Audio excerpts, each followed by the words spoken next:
Welcome to a place for those in search of truth and conviction, a place where we discuss culture, politics, philosophy, and everything in between. I'm Luke, and I'm here with Russ. This is Hardly Strictly Politics. Hell yes, dear listener. The HSP boys are back in the saddle once again for episode number 97. Thank you so much for saddling up with us. Prime number episode, dear listener. Prime number episodes go very well for the HSP boys, and certainly, dear listener, they go well for you too. 2 separate continents, 2 separate countries, 2 separate adult beverages just to make it fair, and 2 separate cups of coffee. 2 separate fact shamings, 2 separate show preps, 2 separate trails to the same inevitable conclusion. 97, dear listener. This is not 38. This is old 97, so bring her into center on time. That's the Hank 3 version of Wreck of the Old 97, recorded also by Hank Snow, Johnny Cash, Flatt and Scruggs, Wayne the Train, too many others to name. Speaking of the Old 97, shout out to the Old 97s, the famous Texas band from Denton. They claim Dallas, but they're really from Denton. 97 minus 10 is 87, the age of the recently departed Ruth Bader Ginsberg. Madden NFL 97, but none of this matters right now, dear listener, and why is that? Because the trail grows longer each and every single week, and 97 means that we've got 97 miles to ride on this trail right here, right now, so let's not tarry. Let's saddle up and ride into episode Old 97, which is in the house presently. Find us on Facebook and Twitter at Zero Gravity Med. Send us feedback at zero-gravity-media.com. Subscribe to us on Apple Podcasts, Stitcher, SoundCloud, Podbean, and TuneIn, all 5 under Zero Gravity Media. Find us on YouTube, look for Zero Gravity Media and our God-tier Zero-G logo. Leave us some feedback using the contact form at our website, zero-gravity-media.com/contact. Each episode, Luke and I like to call out one city. And this city, the magic of this city is the city with the most HSP listens during the previous week. So without any further ado, the city with the most HSP listens during the previous week is,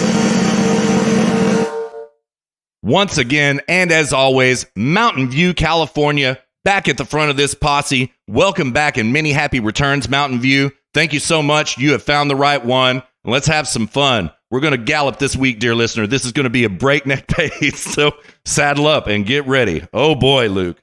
Oh, boy.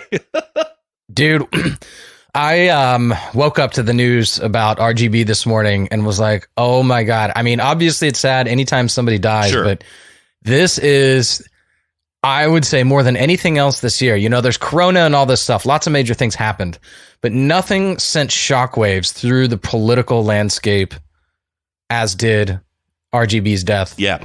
In the past, I would presume, 24 hours. Yeah. This is the voting issue. This is great in many ways because now we're not going to be voting on Kung Flu and economy and stuff like that. We are going to be voting on RBG. There's just no doubt about it. Well, dude, I know you are prepped out the rear end Yes.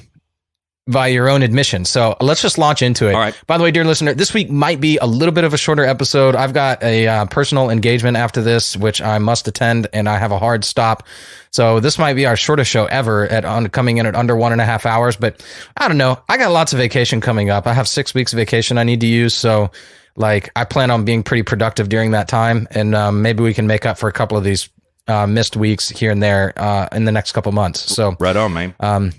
Yeah, and we got episode 100 coming up, so I don't know what we're going to do with that. That's going to be something special, so lots of exciting things coming up on our end, but let's we can talk about that some other time. Let's just jump right into it. All so right. what do you got, man? What are your thoughts on this whole thing? I want to play that audio that you sent to me first. Can we do that real fast? Yes. Yeah, this is the state of the left currently right now is encapsulated into a 23-second Yes. TikTok video, which the audio will be more than sufficient. Yes. And if you're under the age of 18, earmuffs. Yes, indeed. Yes, indeed. And Ross retweeted this from Amy, poor girl. Here it goes like this, dear listener. Holy fucking shit, you guys! I'm driving in a car, but I just got a notification that Ruth Bader Ginsberg died! Fuck! Could this year get any fucking worse? Ruth, you just had to make it to 2023!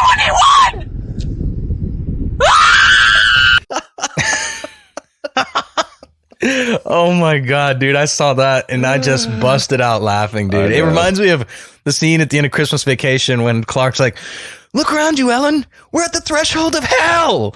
Yeah. That's the state of the left. Yeah. Dude, you know, I showed Jessica that. You know what she said to me afterwards? What's that? She goes, that girl needs to be driving straight to a mental hospital. Yeah, she does, man. She looks crazy too, man. Dear listener, her physiognomy is exactly what you would expect. Big glasses, cat lady, you know, definitely a leftist. Nose piercing. Nose piercing. Nose ring. Yeah, yeah. I mean, if you saw her from 100 yards, you'd be like, there's a leftist right there. That's what she is. You know? Yeah. Unqualified. Yeah. Yeah. Oh, dang. Oh, my.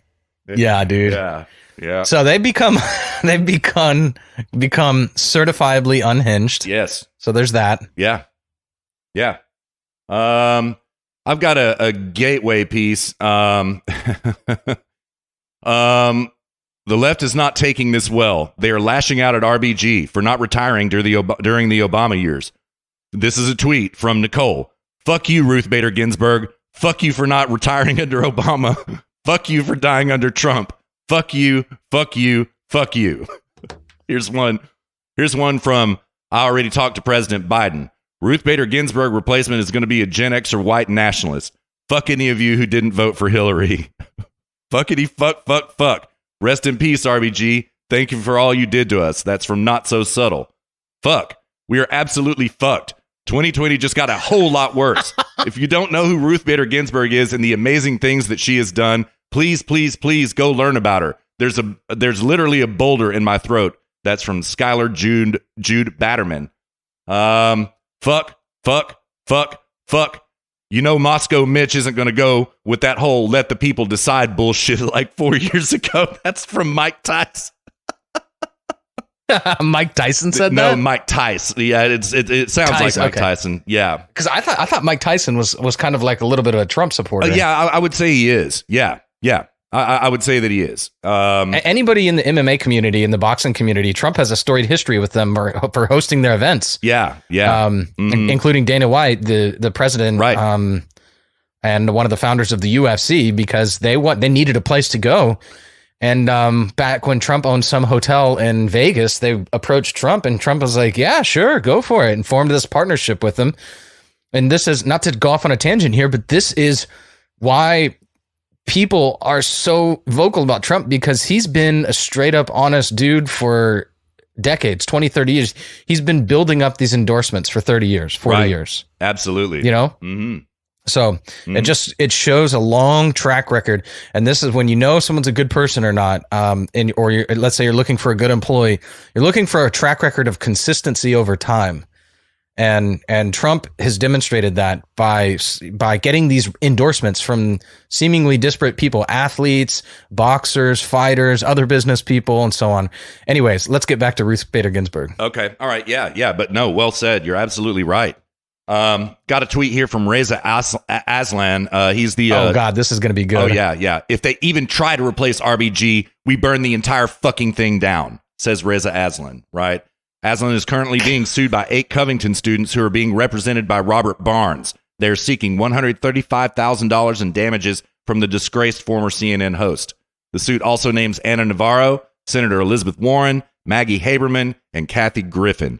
Good stuff. Dude, really quick. Dear listeners should probably know this. Did you hear about what Reza Aslan did, like in his show on CNN? Like when he ate brains?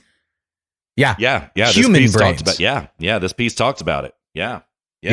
He ate human brains. He is a cannibal. Yeah. It's like if you rape somebody just once, that doesn't mean that you raped somebody one time. That means you're a rapist. Yeah. You know? Yeah. You eat human brains once, you're a cannibal. Exactly.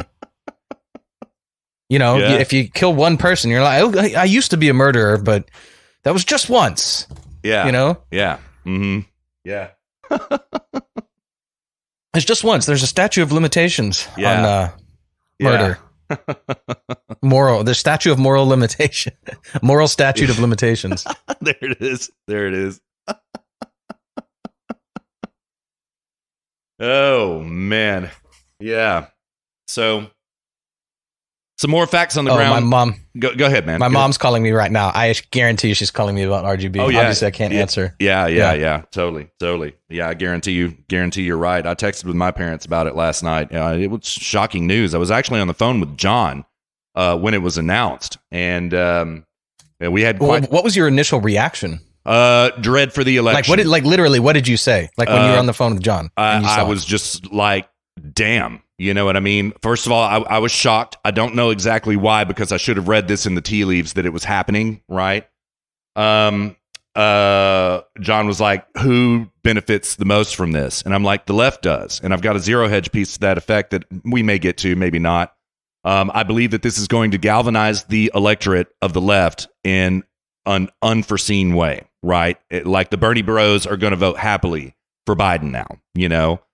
And I don't know about that, man. I hope you're right, man. I do. I don't think it's going to galvanize the left because, and I'm sorry, I don't want to cut you. I know you're in the middle of a bit right now. No, not at all. Go ahead.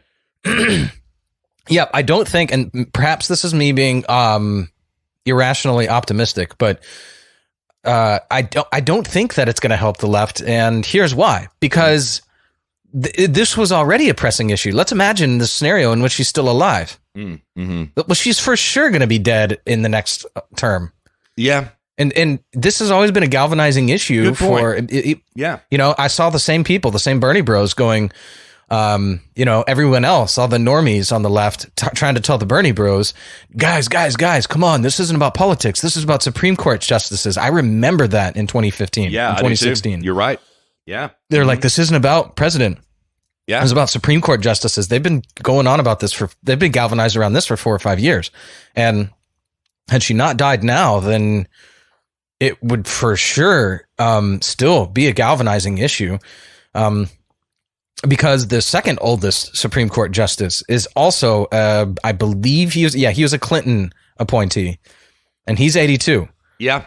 So we might get yet another one after this. Yeah. So this is, they've always been galvanized around this. Perhaps there's something a little bit different about this. Perhaps it's more pressing.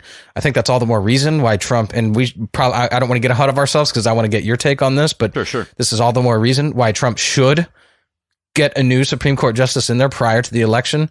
But which I think he should. And not only do I think he should, I think that the left and I tweeted this out, the left through their concerted lies, their corruption, and their bad faith politics, not only should the right replace the Supreme Court justice for November 3rd, the left has morally obligated them to shove one down their throats.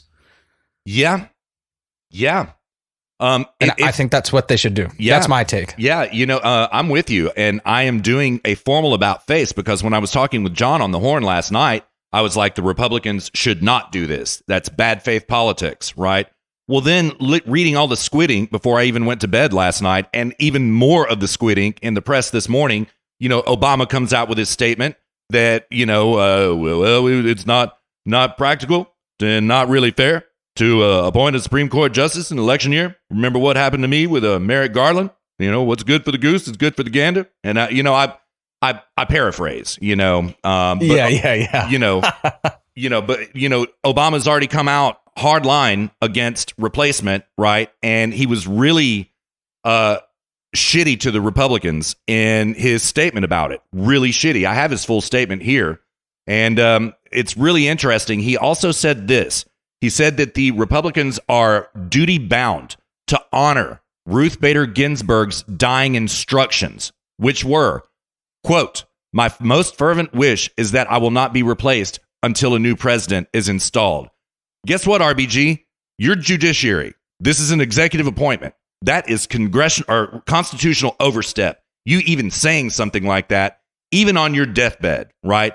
And when I read this, Luke, I was just exactly like you. I'm like, absolutely, cram it down their throat. Cram it down their throat. Because you know they'd be doing the same thing. Yeah, they would.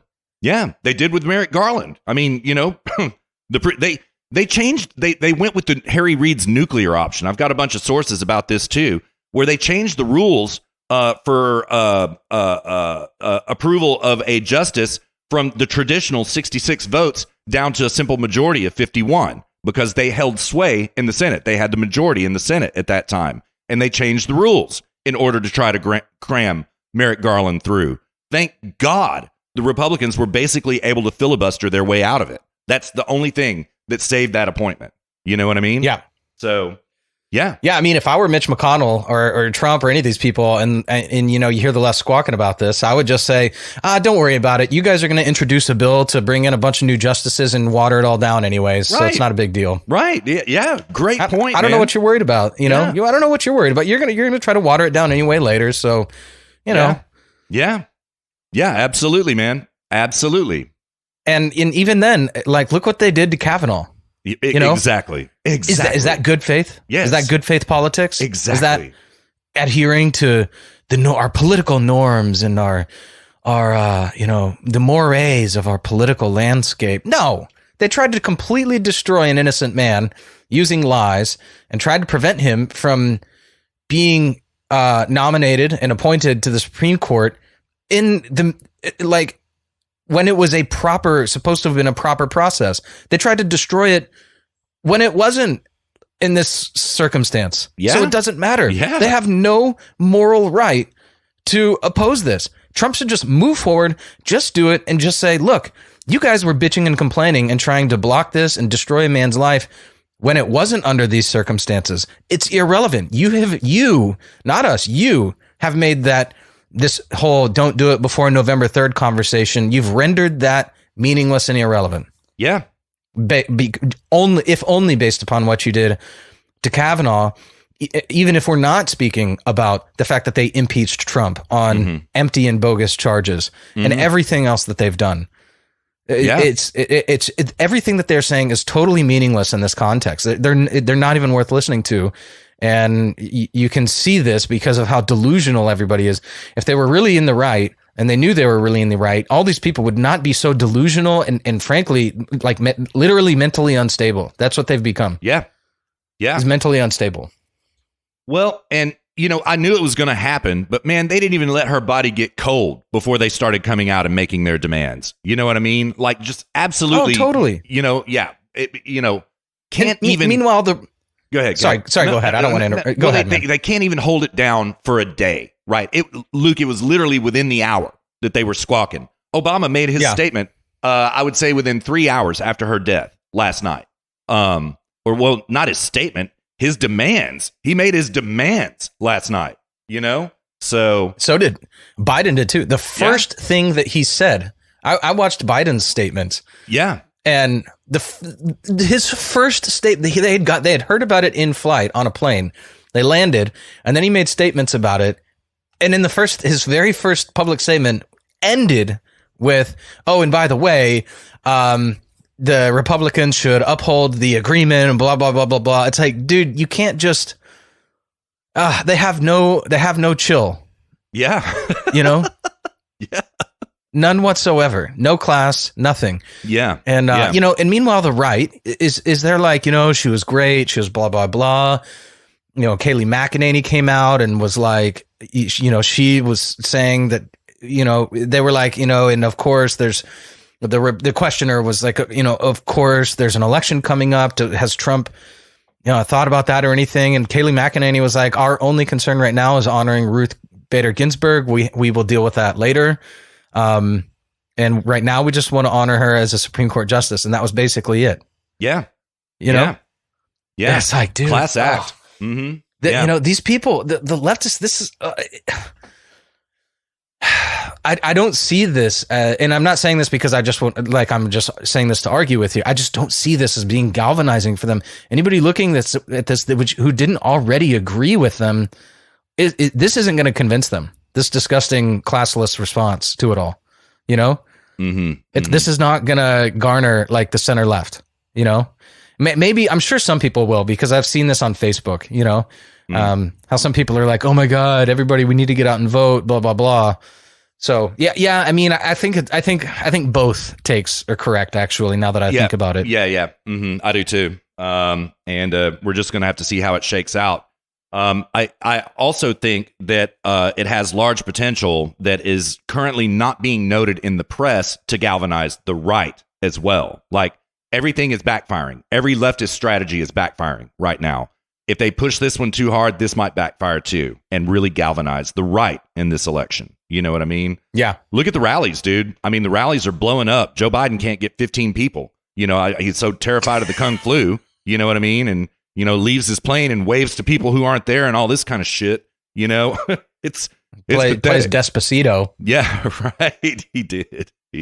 Dude, did you see the video where they play the "Fuck the Police" song? Yeah, I did. Yeah. Did you see that Trump retweeted that? Yeah, I did. I sure did.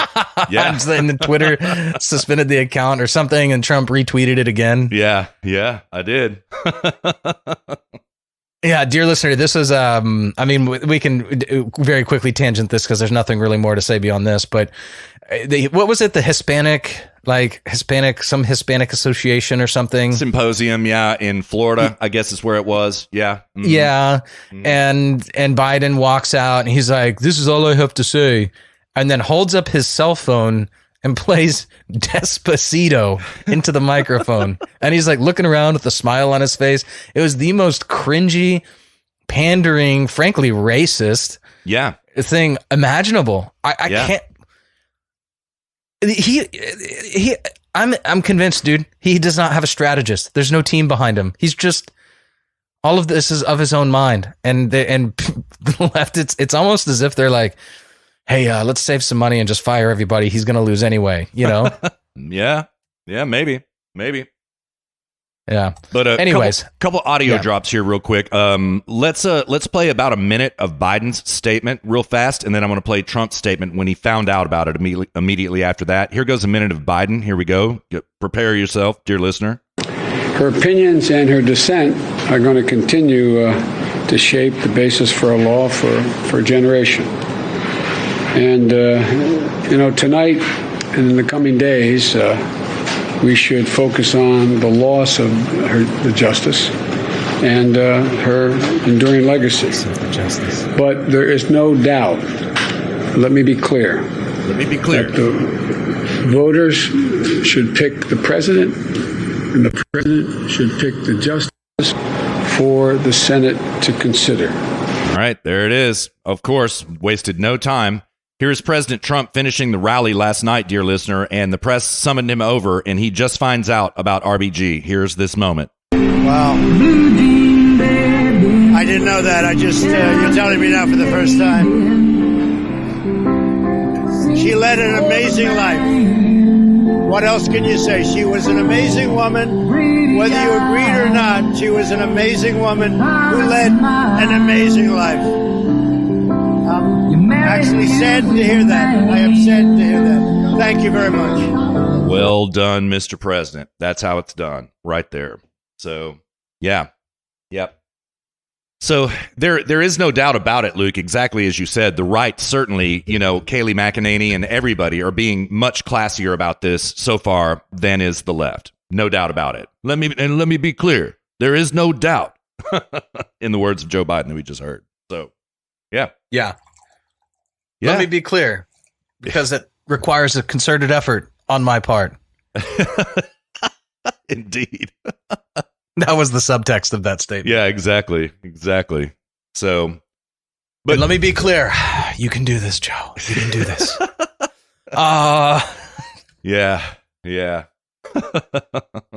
I probably said that like on the paper that he's reading from. I'm certain it did. Yeah, he was reading from a piece of paper. So he was. Yeah, kind of looking up and then looking down and looking up and looking down. Yep. It's really sad, dude. Like he looks dead behind the eyes. He does, man. Yeah. I think that meager statement that he made last night was everything that he has in the toolbox. That took all of his cojones to garner to stand up and say that 3-minute remark that he gave. Yeah. You know what I mean? So, yeah. Well, what else you got on it, dude? Man. I know you still have a lot more. Oh yeah. So I've got a Zero Hedge piece here, hot off the presses. It says, "This resets the race. SCOTUS opening creates opportunity for Trump to, quote, change the subject before November 3rd. It's a long piece. I'm going to skip down a few paragraphs. They go thus. According to Bloomberg, GOP strategists are already chattering about how the SCOTUS situation will give Trump the opportunity to change the subject away from the coronavirus outbreak that's hobbled his economy and toward what has been one of the GOP's biggest accomplishments over the past 10 years, packing the federal courts with conservative justices. It's an era where Dems have ceded far too much ground, allowing the Federalist Society to work in concert with successive Republican administrations to ensure a steady supply of ideological tested conservative justices. Skipping a paragraph, for Trump and his Republican allies in the Senate, the vacancy lets him change the subject away. Well, let's not read that. Yet Biden and Democrats can seize on the moment too, invoking Ginsburg's legacy to spur turnout on November 3rd and give liberals a fresh reason to vote out Trump. All right, I'm going to skip a few more paragraphs. This resets the race, said Republican donor Dan Eberhardt. We are not running solely on the COVID response in the economy anymore. Too true. To be sure, there's also a strong possibility that RBG's death motivates more Democratic voters to turn out for the polls. Few things can cut through the noise like the creation of another martyr. Early reports suggest RBG's death triggered a flood of donations to Democratic groups like Act Blue and Demand Justice, with tens of millions of dollars flowing into their coffers overnight. This will be an overarching issue. This will be the overarching issue, and not just the 2020 presidential election, but also in several Senate races that may decide who controls the Senate in the future, said Ed Rollins. This will drive voters to the polls in massive numbers on both sides. It will also dominate the airwaves and certainly will be a major factor for the rest of this campaign. Still, the vacancy may not necessarily be a boon for Trump because it is likely... Okay, you're repeating yourself, Tyler, respectfully. The piece goes on to detail that Lisa Murkowski has come out this morning and said that she will not vote for a Supreme Court justice in the Senate. Okay, fine, bitch. Don't vote. Sit it out. Sit it out, right? So Collins has also indicated that she is not inclined to vote. Mitt Romney has not yet chimed in, but you can set your watch to the fact he will. So, dear listener, the piece goes on to detail this circumstance right here, okay?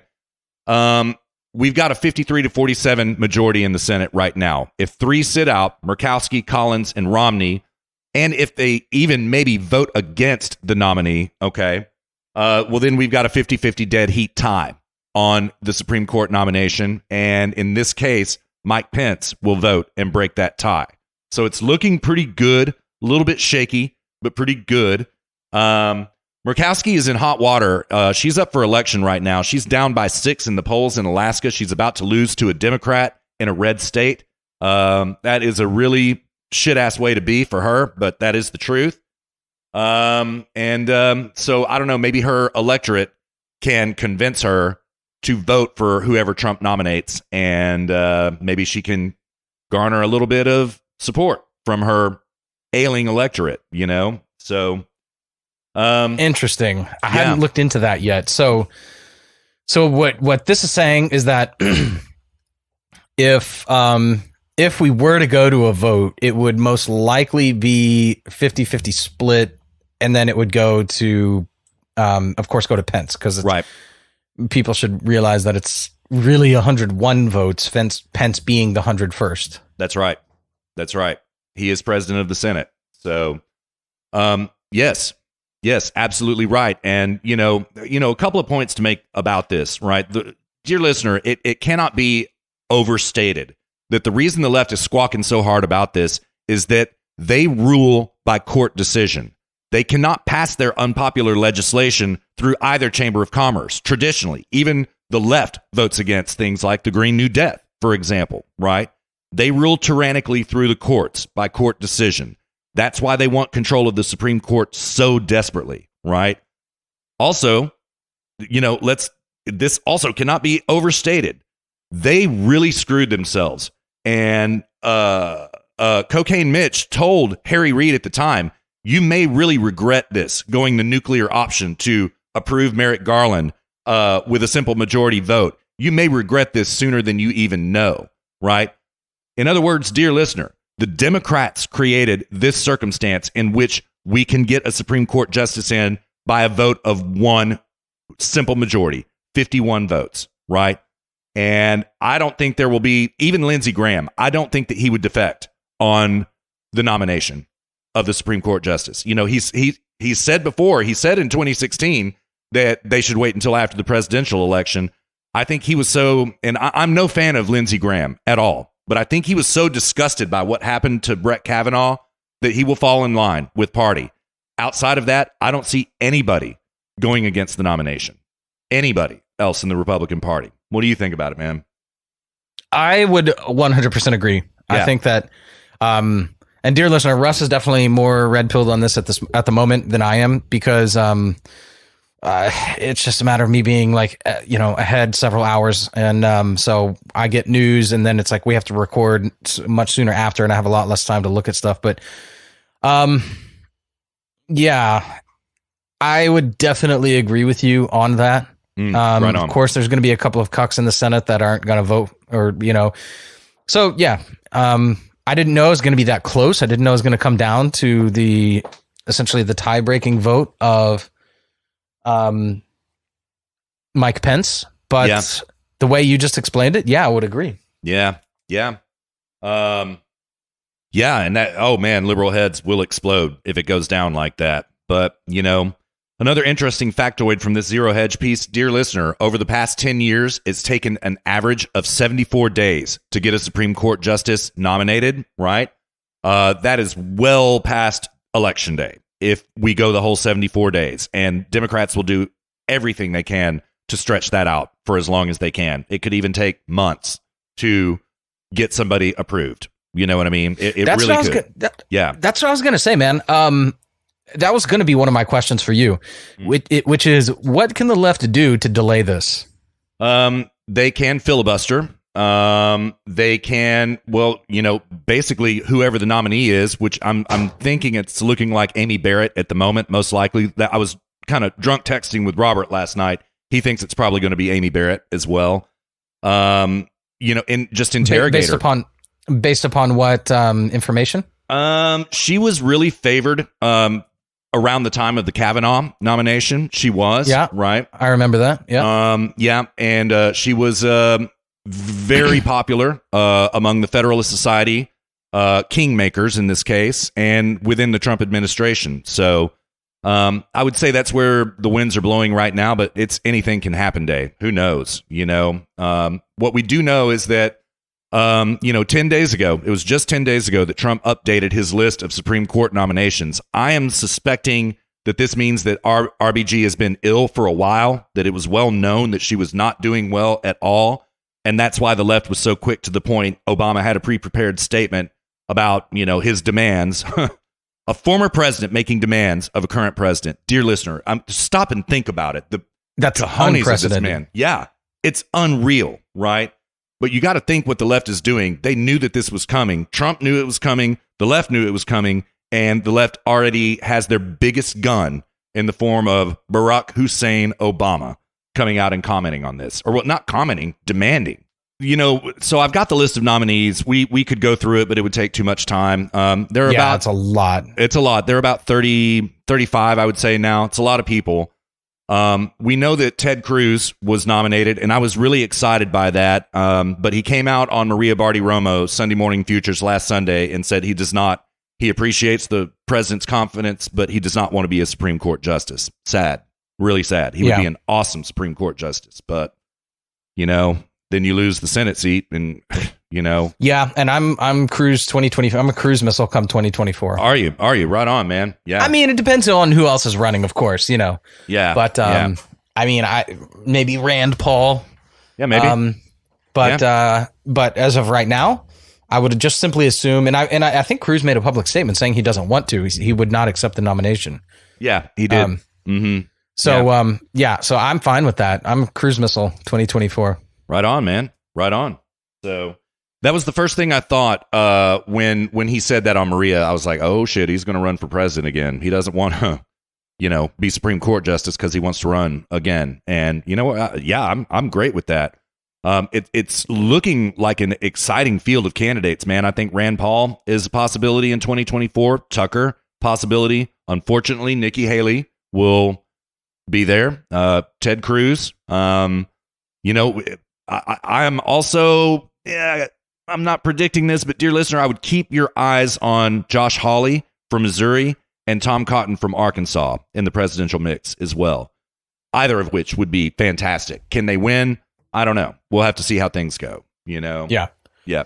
So, yeah, I should also mention, I wouldn't be surprised if it was Amy Barrett, because she is a very devout Catholic. yes. And I wouldn't be surprised if Trump's going to use her to charge the pro-life base. Yeah. Yeah. Which I'm not a huge fan of. This is where the right shoots themselves in the foot. It's like, I get it. I get it. This is like a very, very important issue to many on the right, but it just, it's like this and drugs. Yeah. If you could just leave those two aside and just take the more libertarian approach. I'm not a libertarian, I'm a capitalist, but if you could have a more libertarian approach to this, then I think you would realize like how easy it would be to overcome the left. It's like those two issues, people were like, oh God, you just made me have to hold my nose to vote for you. Yeah. And abortion, especially. Drugs is like hold my nose. Abortion is like, do I really have to vote for you at that point? People who are not on board with the pro-life agenda, at least the more ardent pro-life agenda, which is like even in the case of rape and risk of the mother's health and these sorts of things. And we don't really talk even that much about abortion on this show because it's one of those very few topics which you're not going to win. People have their minds made up, and all you're going to do is alienate people by trying to talk about it. That's it. Yeah. Yeah. Unless it's in a very specific type of setting. It has to be a very specific, very academic setting with a very open channel of communication, a lot of trust built up between the interlocutors, and it's got to be a very philosophical conversation, because the conversation around abortion is really, at what point does life begin? This is where everyone talks past each other. It's like, I'm pro-choice. Well, I'm pro-life. Okay, well, nobody has a problem with anybody doing what they want to do with their body. And nobody has that's not entirely true, but we'll just say that for now. But nobody's against life. Nobody's anti-life. You know what I mean? And they're just talking past each other. All they're doing is just disagreeing on at what point life begins. Yep. And that's it. That's the conversation. Yep.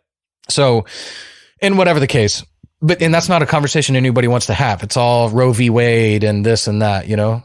Yeah. Yeah. So, yeah, and whatever the case. I'm really glad you're making these comments. I couldn't agree more, by the way. Like, I know people, there are, those among our ilk who would come after us and say, if you're not ardent pro-life, you're not a conservative. Okay, bro, that's not true. That's the whole problem with the argument right there.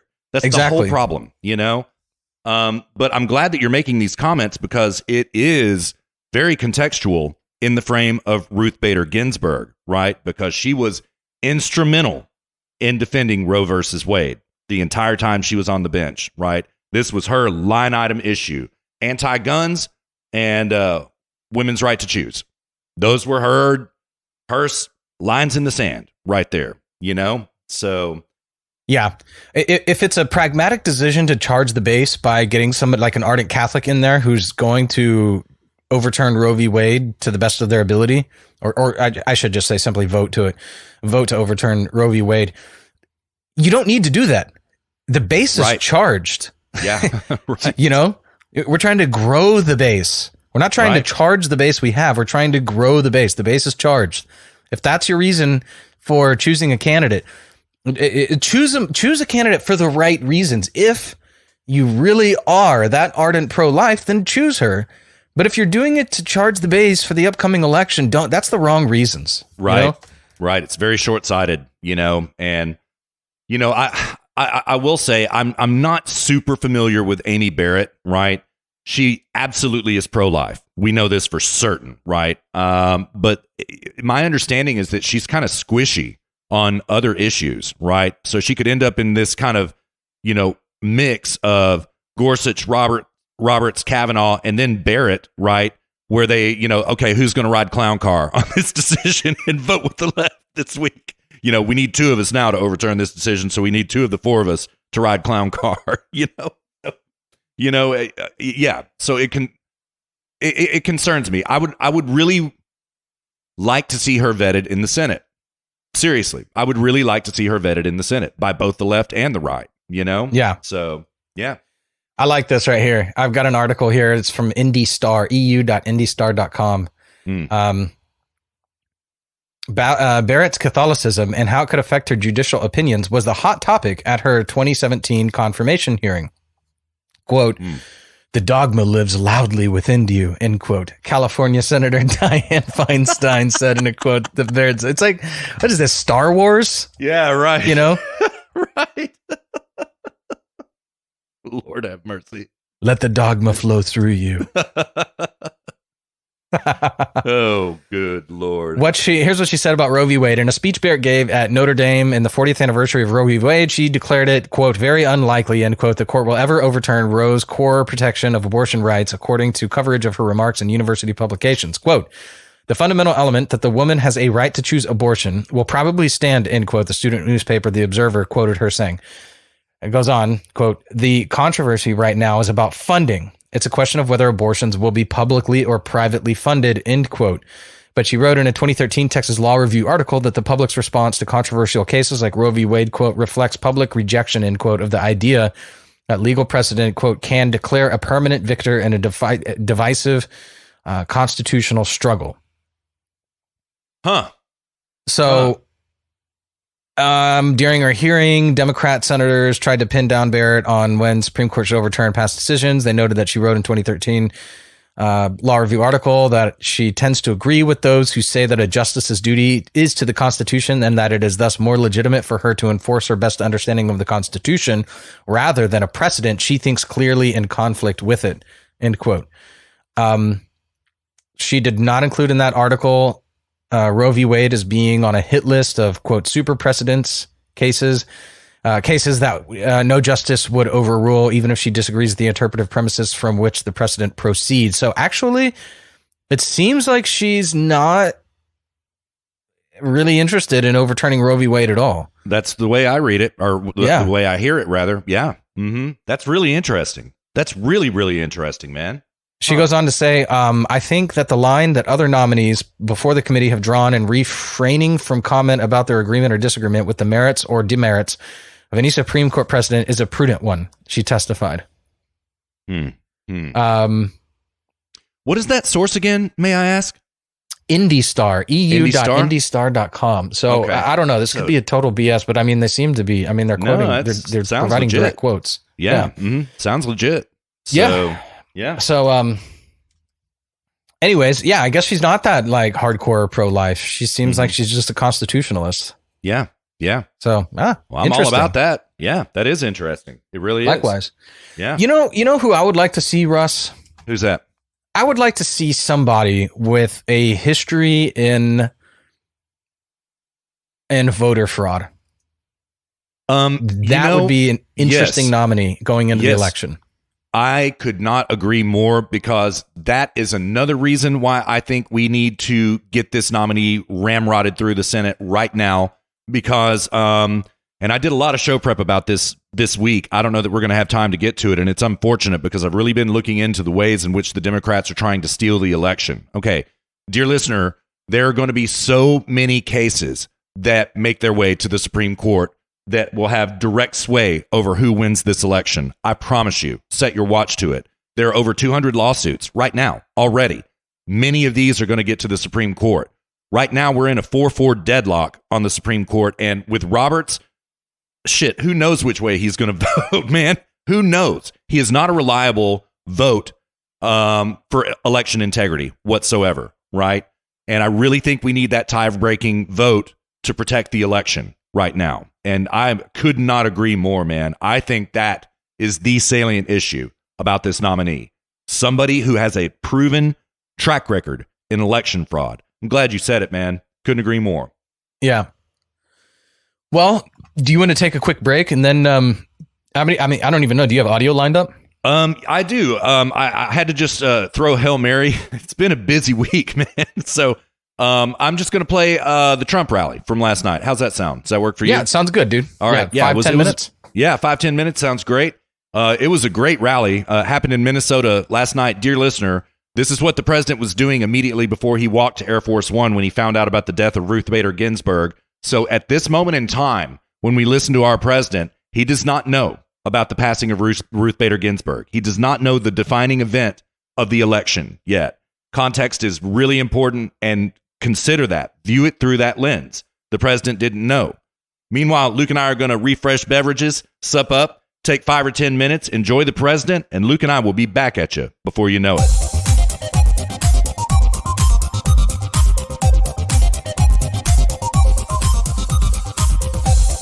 A 700% increase. Good luck, Minnesota. Enjoy yourselves. Because if I'm not here, if I don't win, I don't know where I'm going to be, but maybe I'll come over to see Mike.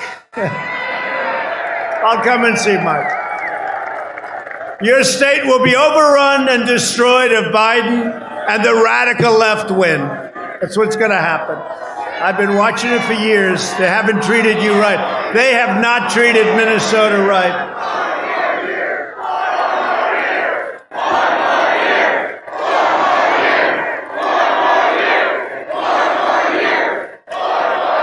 Thank you.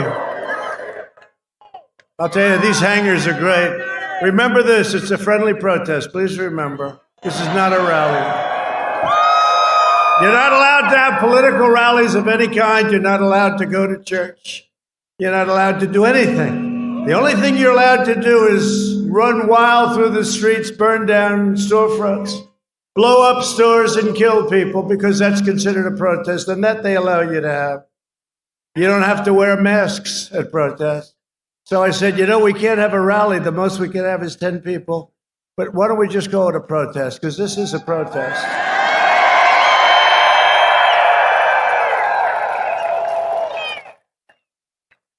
It's a protest against stupidity. And speaking about stupidity, Sleepy Joe will turn Minnesota into a refugee camp. Think of it, 700% increase. So you're not happy now? Look at that guy over there. He's not too thrilled when he hears this. 700% increase is what they have in the manifesto. Now, maybe they don't honor it, but I would say they'll go substantially higher than that number. Biden will overwhelm your children's schools, overcrowd their classrooms, and inundate your hospitals. That's what'll happen. Biden has even pledged to terminate our travel ban, jihadist regions. They've already been doing that to you, haven't they? Opening the floodgates to radical Islamic terrorists. My administration's keeping terrorists, extremists, and criminals the hell out of our country. We don't want them. We don't want them. We got enough of them. We've got enough of them. Just today, we deported, as you know very well, dozens of Somali nationals charged or convicted with very grave crimes, including rape, assault, robbery, terrorism, and murder, of course. These hardened criminals are back in their country where they can do all the complaining they want. And your children are much safer as a result. Thank you, President Trump. Thank you.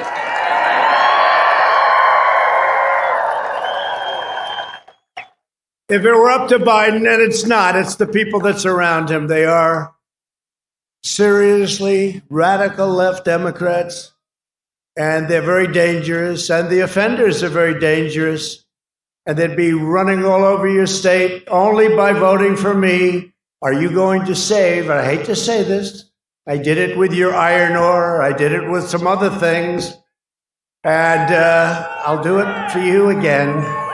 I'll do it for you again, but if you vote for me, I'm the difference, and I'm the wall. You know the wall that we're building on the southern border? I'm your wall between the American dream and chaos. Joe Biden is wholly owned and controlled by the left-wing mob. He has no clue where he is. This is not a sharp guy. Years ago, I said to a certain senator who I was very friendly with, a Democrat, who's the dumbest senator? Who's the smartest senator? He gave me a name for the smartest. I said, who's the dumbest? Oh, Joe Biden. You didn't know that? That was 25 years ago. That was in prime time. This is no longer prime time for Sleepy Joe. And they do disinformation. They make things up and they make commercials. They make things up. I've never seen anything like it. Everything they make up. First of all, I'm the one protecting your Social Security. They say Trump. Remember 4 years ago, they used to say, oh, Trump will get rid of Social. I have protected your Social Security. They're going to destroy your Social Security. Another thing, Big Ten football. Did I do a good job? Your team better do well. You're on the spot. They better do well. Are they going to do well this year? I think so, right? But I brought it back, but I saw an ad. You know why I did it, actually? It sort of energized me. Sleepy Joe did an ad that I was against football, that I was against Big Ten football. Give me a break. I was against it. When I saw the ad, I said, what's the problem with Big Ten football? They said they're not going to open. Why? And they say, some stupid reason. I said, these are strong, young people. They're going to do great. Let's get going. I called the commissioner, Kevin, good guy. And we sort of started something and we got it rolling. We had big opposition from a few of the Democrat states and governors, but we rolled over the opposition and you have Big Ten football. Congratulations. Congratulations.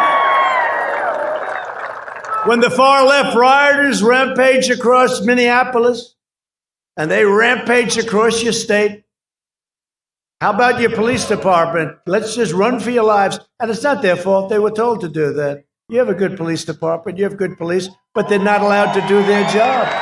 No, they're not allowed to do their job. Remember that? They were told to leave the precinct, leave it. And then they knocked the hell out of that precinct, didn't they, huh? Had a great mayor, really, the real powerhouse. Remember, did you ever hear of a man, Fiorello LaGuardia? Did you ever? I don't think that happened with him, New York. I don't think it happened with Rudy Giuliani, did it, huh? What a great job Rudy did. You realize, Rudy's just now really being appreciated.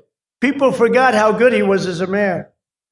He was a great mayor. Joe Biden called the peaceful protesters. He said these are peaceful protesters, as opposed to sending in the National Guard. They didn't want the National Guard. Joe Biden said you shouldn't send the National Guard. And this went on day after day after day. I pushed and I got it approved. The National Guard went in. It ended within, what do you say, half hour? It was about a half an hour. You wouldn't have Minneapolis. You better remember this when you go and vote, and your voting starts tonight, please. You'd be saying, do you remember when we had a city called Minneapolis? Do you remember? Used to be over there. It's all ashes now. That place was coming down. You didn't have anything. But wasn't that a beautiful sight? Look, all of a sudden, you saw one guy in a black uniform, then another on the street. Remember that street? Loaded up with CNN reporters. Remember Ali Velshi? Shaved head, nice hair, shaved head. Some people say I should do that. Shave the head, just give it up. Can't do it. No, we polled it. I'd go down about 22 points. We polled it. They want to poll everything nowadays. I don't believe in polls. They poll everything. But Ali Velshi, I don't know anything about the guy, but I know he was standing there. This is really quite a good scene. It's a friendly protest. Everyone's acting, and behind him, the entire city was burning. It was like it's one of the great pictures of all time. The entire city was burning down. That was your city. And it's a shame it took so long, but the governor finally did it, at least, and if you take a look at Portland, the governor can't quite do it. She can't get there. I speak to her all the time. Come on, governor. I can straighten out Portland. Give me less than an hour. Just let us have it for, because we have to the state has to ask for it. They have to request. It's a shame. It's such a shame. But in your case, we went, and all of a sudden, that was going to be a bad night too, right? Remember that? About 7 o'clock? Then they see this guy walk out with about a $250,000 outfit on. That's because it had more computers and this and that. Got the tear gas deal. He's got the whole deal. Pepper spray. Got everything. The finest outfit you can buy. Believe me, we just paid for them, and they look very expensive. So we see one, the helmet. How about the helmet with the goggles? And you can see at night. You can see at day. You can see whenever the hell you want. So there's one. I said, oh, that's only one guy. Then you said another 3, then 4, Then you see another 10. They were just getting out of the buses, coming from very friendly territory.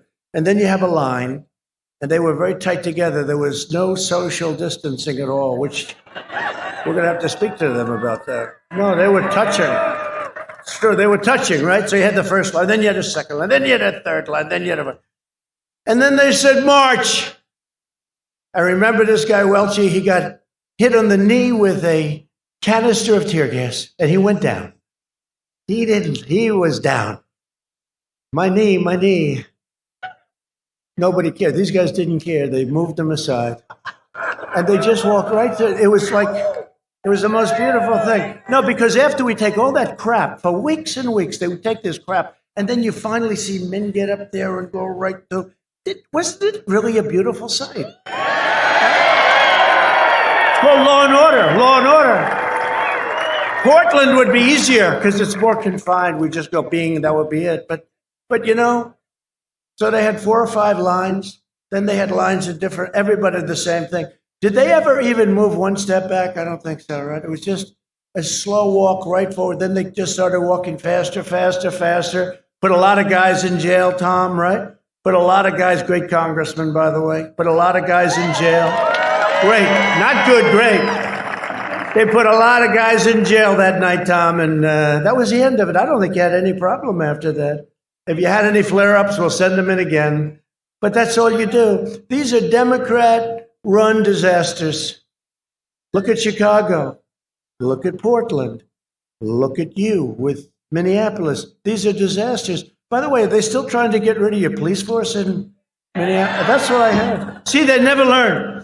They never learn. They don't. Look at that lumber. You got a lot of people here.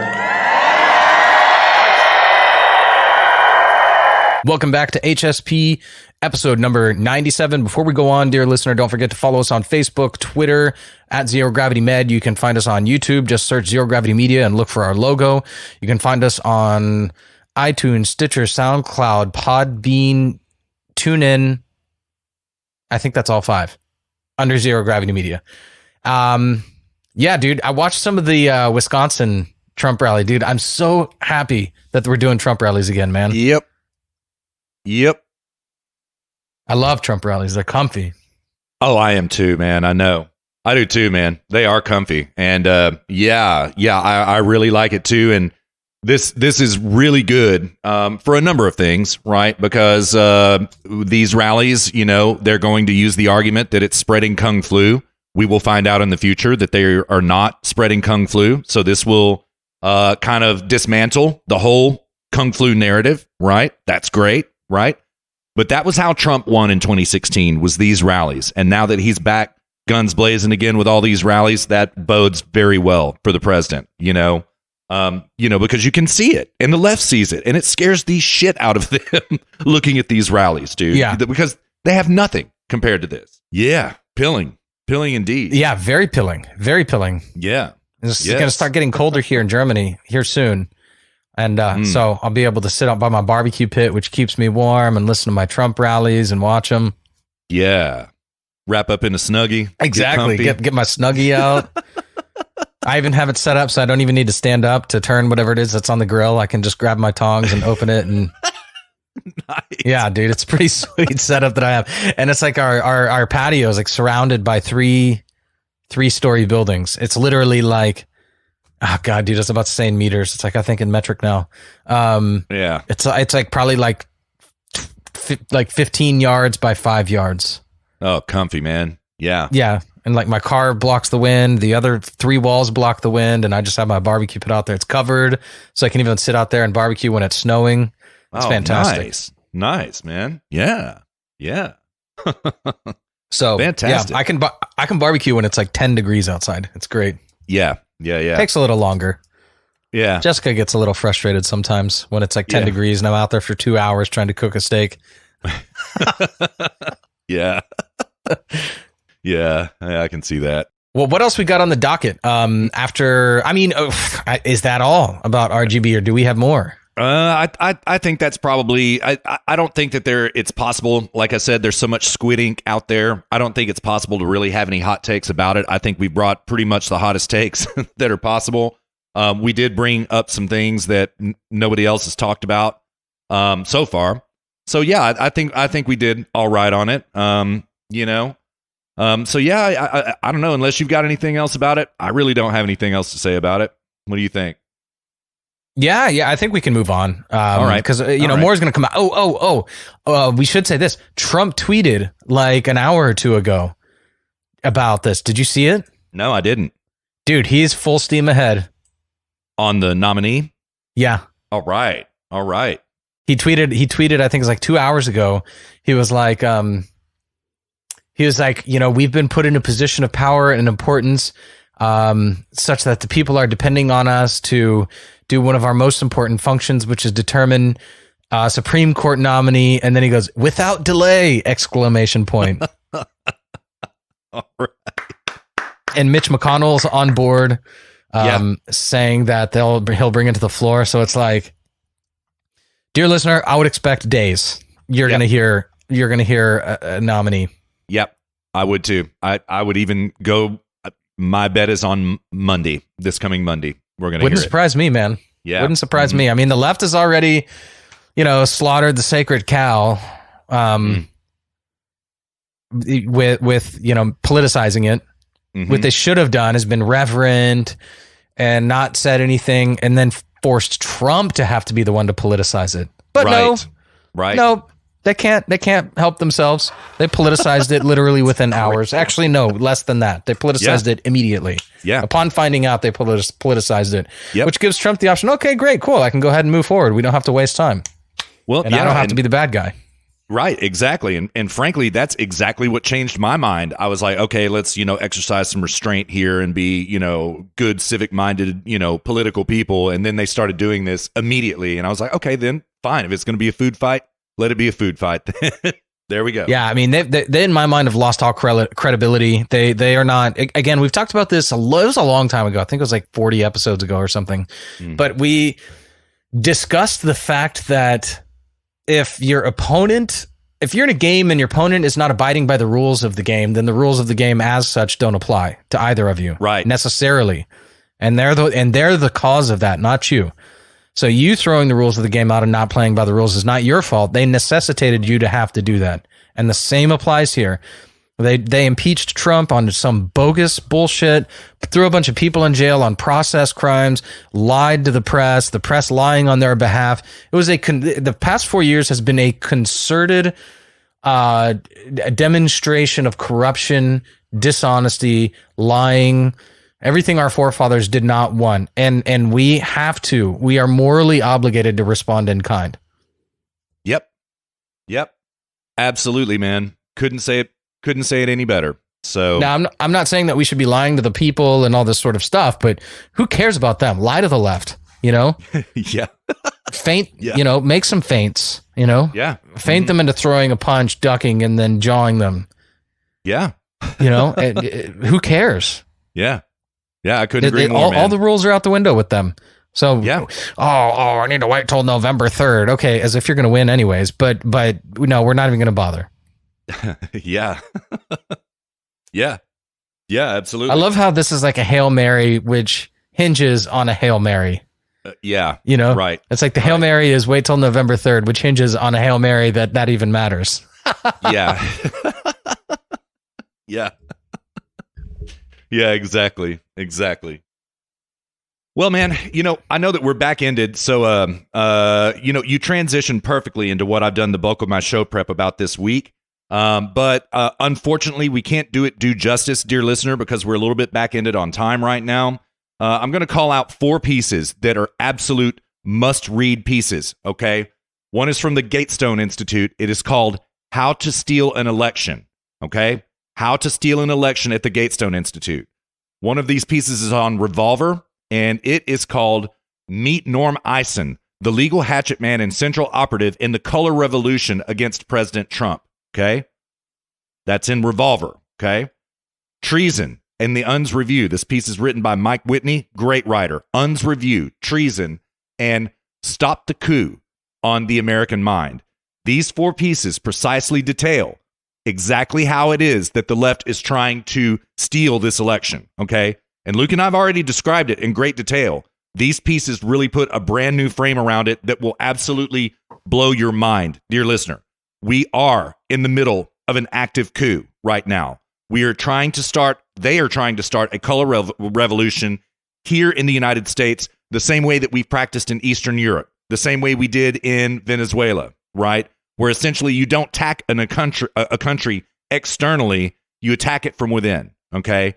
The same people that created this theory are the same people that are running the Transition Integrity Project right now, okay? That on the Revolver piece, the name I read to you just now, Norm Eisen has written a piece called not the manual. Look at me, man. See, what's it called? The playbook. Okay, and it outlines how they are going to use color revolution to steal the election and overthrow President Trump. They are literally going so far, dear listener, as to talk about arresting President Trump and executing him after they throw him out of office. This is not hyperbole. They are literally printing this. Okay. Who's saying this? Norm Eisen, right? And he's got another hitman with him that tweeted on September 4th. I've got that tweet. It's a very long piece, dear listener. It might be too long for me to scrape through and find the tweet. Well, one of these tweets is from Michael McFall. Trump has lost the intelligence community. He has lost the State Department. He has lost the military. How can he continue to serve as our commander-in-chief? That was also on September 4th. That tweet is now deleted. But no, Luke, the Transition Integrity Project, right, which has all sorts of illustrious names on it. Bill Kristol is involved with it. God. All the usual players. John Podesta is involved with it. This is that agency that war-gamed the election, right? And they came out with 4 scenarios, and the only scenario that they determined in which the country does not burn to the ground is a Biden landslide. Any other scenario, close election either way, Trump landslide, the country burns to the ground. It was a not-so-veiled threat about what they intend to do to the country. They're going to call out their goon hit squad, stretch out the election results for as long as possible, and let the country burn to the ground. And these people are literally talking about the Transition Integrity Project. There it is right there. The key is in the name, dear listener. Transition Integrity Project. Yeah. You can tell that they are a hit organization working against President Trump. Luke, they are literally calling for President Trump's arrest after they succeed with their coup. Literally. Quite literally. This is Bill Kristol, man. It's unbelievable, the stuff that they're saying. Yeah, and they've printed this shit. So crazy stuff, man. It's a dangerous time. It's a very dangerous time. Mm-hmm. It really is. Yeah. Like if they don't cool off, there's going to be some serious happenings going down. Yeah, there will. It's like I have a friend from high school. I've mentioned him on the show, not by name, but just simply that he's a guy whom I've known since young. I was in the Boy Scouts with him. And man, communist, he is dude. full on commie, and even he's now discussing electoralism is inherently flawed, and we need to start advocating for direct confrontation. In his words, God Almighty, man, God Almighty. Yeah.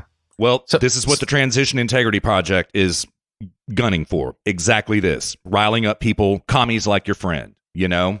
Yeah. So, yeah, they're succeeding. It seems so. Yeah, dude. It's gonna be.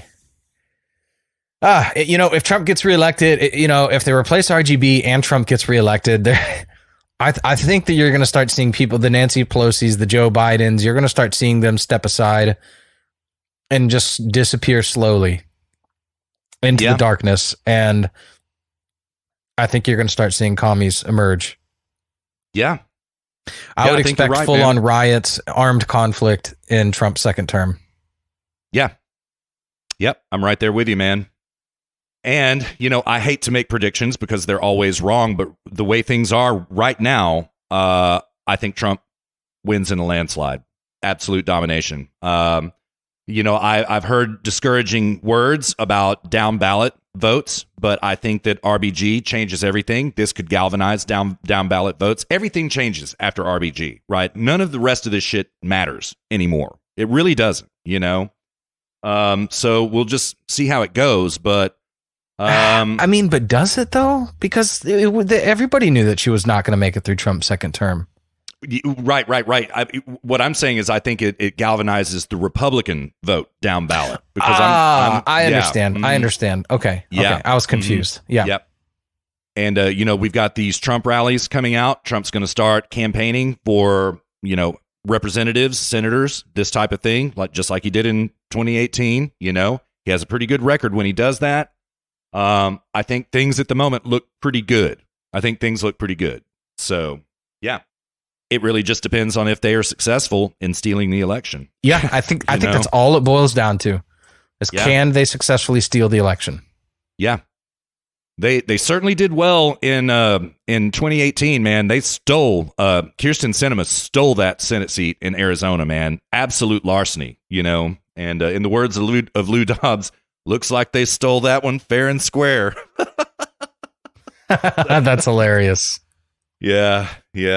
Man, Luke, we were so ready. This time last year, we were like, oh, man, we're coming into the election. We're going to be getting into primary season here pretty quick. We're going to have a full field of Democrats. We are going to have a heyday in these hallowed halls, if I may say, which I do. And we were so looking forward to it. But back then, if you had suggested to me that as a nation, we were where we are right now, I would have thought you're crazy, man. I'm like, nah, totally, man. Nah. Yeah. I would totally agree. 100%. Yeah.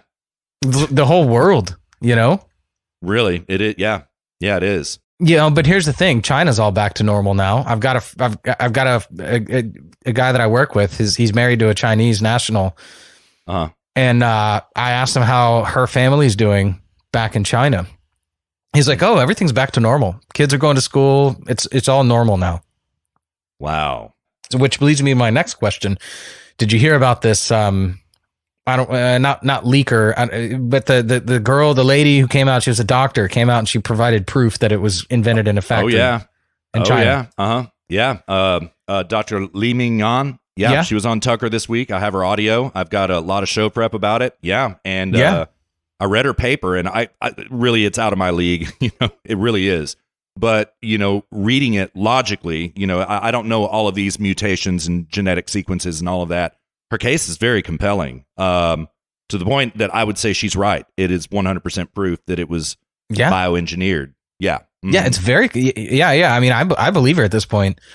I mean, aside from her being a doctor in a QT 3.14. Yeah, she sure is, man. I love to listen to her talk. She is cute. Yeah. Dude, I believe at this point it was made in a factory. And now the question is, was this somehow commissioned by the left? Yes. Now that's my next question. And I don't know. Nothing's come out about that, but I would want to see Barr investigating that. And of course, I would want to see Barr and John Durham coming out with anything. They were supposed to be, by the end of July, they were supposed to have something. Yeah, they were. And it's just, I don't know. Now I'm beginning to lose faith in them. I equivocate on it.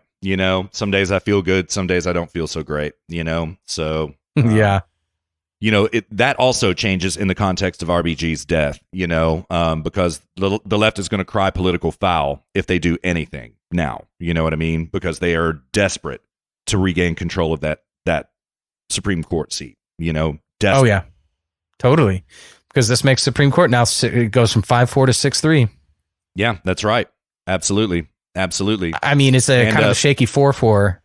It's a shaky 5-4 with Roberts. Yeah, with Roberts. But I mean, it was 5-4. Now it'll be 6-3, which means it'll be a solid 5-4. Yeah, that's right. And that's right. If the Clinton nominee, who's now 82 years old, if Trump gets reelected, he's going to have to live through 86. Yep. And men don't statistically live as long as women. Yep. That's right. So if Trump gets reelected, we might end up seeing a 7-2 Supreme Court. Yeah. Yeah. And plus, pretty crazy. Trump completely revamping the entire judiciary system, replacing all these judges. How many judges? Like hundreds of judges around the country.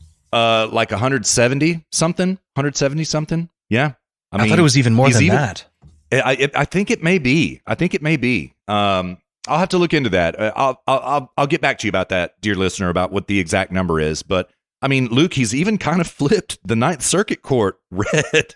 Even like, you know, the Ninth Circuit Court is no longer the reliable go-to Democrat playbook. You know, to sue for an injunction against some Trump action, or to try to overturn anything. Like, it's not reliable for the left anymore because of all these judicial appointments. It's great, man. It's great. Yeah, they've been infiltrating the judicial branch Yeah, they have. And this is why people are like, oh, shouldn't the judicial... I see these normies on Facebook. Shouldn't the judicial branch be objective and focused on the law and not politics? Hey, yeah, they should. Yeah. Yeah, right. Until the left came along and politicized it. And now here we are. Yep. That's absolutely right, man.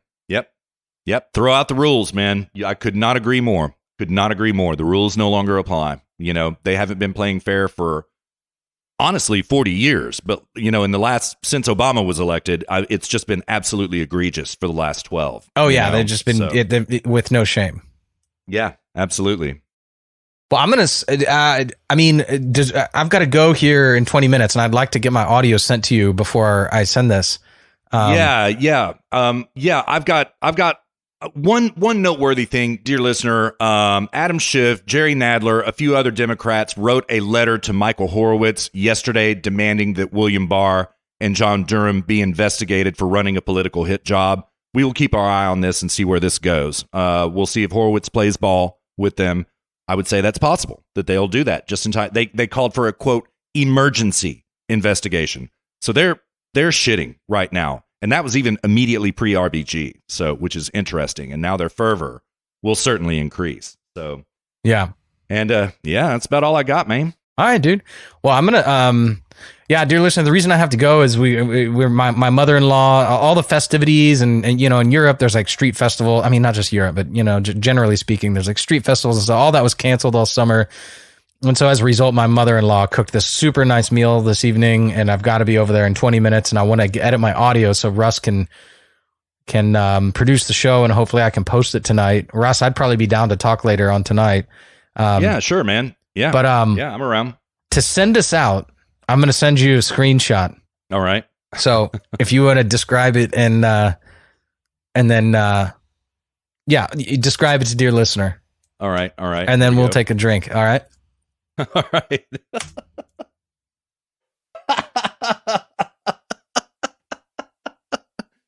All right, dear listener, what I'm looking at right now, it is a screen cap from 4chan. It says, Brett's Revenge, press D to drink in the caption, and it's Brett Kavanaugh with the glowing eyes. The glowing eyes meme, like his eyes are on fire. And the caption is, you will all fucking pay.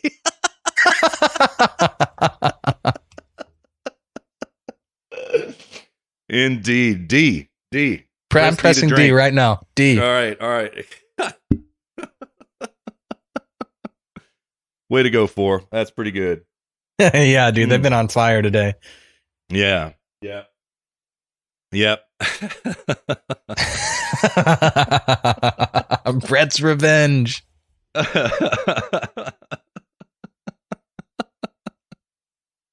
Glorious. Oh man. All right. So before we head out, dear listener, don't forget to follow us on Facebook and Twitter. Search at Zero Gravity Med. You can find me on Twitter at Lucifer Skinner, LUKEFHR, SKINNER. You can find Russ on Twitter at RussZGM. You can find everything that we do, zero-gravity-media.com. Send us questions at that URL, zero-gravity-media.com/contact. And you can find all of our audio content on iTunes, Stitcher, SoundCloud, Podbean, and TuneIn, all again under Zero Gravity Media. And great show, Russ. Yeah, likewise, brother. Had a good time, man. Our deepest sentiment does go with RBG and her family. I suppose we should say that here at the end of the show. Yeah. Truly. So, Brett Kavanaugh memes aside. Yes, exactly. So, anyways, dear listener, we have made it all the way down this old 97-mile trail. Thank you so much for riding along with us. We hope you enjoyed it as much as Luke and I did. It's going to be a bumpy ride before the election, dear listeners, so stay saddle ready at all times. Luke and I will be back at you before you know it, on time and under budget next weekend for episode number 98. You set your watch to it, and you believe that. Meanwhile, be good to yourselves. Have a good week. We're winning, and we're going to win. And Luke, I'll be in touch, man. All right, sounds good, man. Peace. Later.